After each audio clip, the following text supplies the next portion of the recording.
తెనాల్లోని mandal level stock point ఏదైతే పౌర సరఫరాల శాఖ సంబంధించిన స్టాక్ పాయింట్ ఉంటుందో దాన్ని పరిశీలించినప్పుడు కందిపప్పు, పంచదార మరియు పామ్ ఆయిల్ ప్యాకెట్లో చాలా స్పష్టంగా 50 నుంచి 80 గ్రాములు తూకంలో తేడా స్పష్టంగా కనపడింది.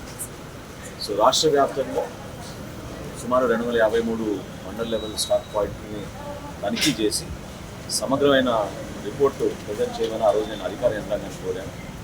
దానికి అనుగుణంగా ఇప్పటి వరకు 62 MLS పాయింట్స్ పరిశీలించారు. స్టాక్ పాయింట్స్లో వెళ్ళి శాంపిల్స్ తీసుకొని చెక్ చేశారు. అందులో సుమారు 24 కేసెస్ డిటెక్ట్ అయినాయి. సో ఈ 24 కేసెస్ కూడా కేసు బుక్ చేస్తారు. చాలా సీరియస్గా చట్ట ప్రకారంగా ఎవరైతే సప్లై చైన్లో ఇన్వాల్వ్ అయ్యారో వాళ్ళందరిపైన కూడా చాలా బలమైన చట్టాన్ని తీసుకొచ్చి దానికి అనుగుణంగా కేసెస్ రెడీ చేయమని చెప్పారు.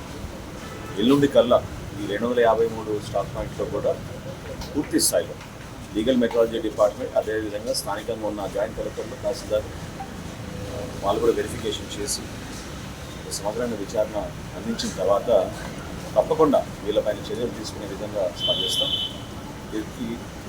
ఈ పెద్దగా ఇదేమి రాకెట్ సైన్స్ కాదు. మేము కోరుకునేది ఏంటంటే వినియోగదారుడికి ఒక భరోసా కల్పించాలి, నిజాయితీగా వ్యవహరించాలి. 500 గ్రాముల ప్యాకెట్ పాపం పేదవాడు కొనుక్కుని ఇంటికి తీసుకెళ్తున్నప్పుడు అందులో కొంతమందికి బెనిఫిట్ అయ్యే విధంగా 40 నుంచి 50 గ్రాములు తగ్గించుకుని ఇది రాష్ట్ర వ్యాప్తంగా ఇంత దోపిడీ చేశారంటే చాలా బాధాకరమైన, చాలా సీరియస్ ఇష్యూ కూడా. సో ఎవరైతే సప్లయర్స్ ఇన్వాల్వ్ నుంచి ఇటువంటి కార్యక్రమాలు చేశారో ఖచ్చితంగా వాళ్ళపైన చర్యలు తీసుకుందాం. జిల్లాల వారీగా ఈ రిపోర్ట్ వచ్చిన తర్వాత తప్పకుండా మీ అందరికీ మరొకసారి నేను బ్రీఫ్ చేస్తాను.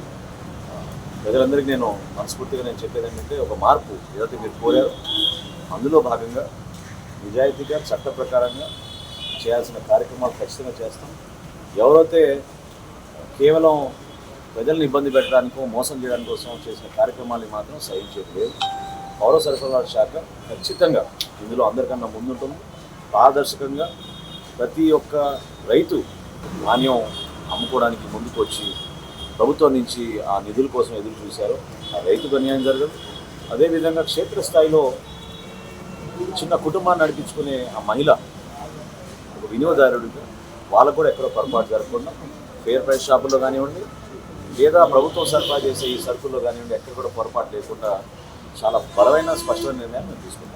మరిన్ని వీడియోస్ కోసం ఛానల్ ని సబ్స్క్రైబ్ చేయండి. లేటెస్ట్ అప్డేట్స్ కోసం వాట్సాప్ ఛానల్ ని ఫాలో చేయండి. అండ్ లింక్ డిస్క్రిప్షన్ లో ఉంది.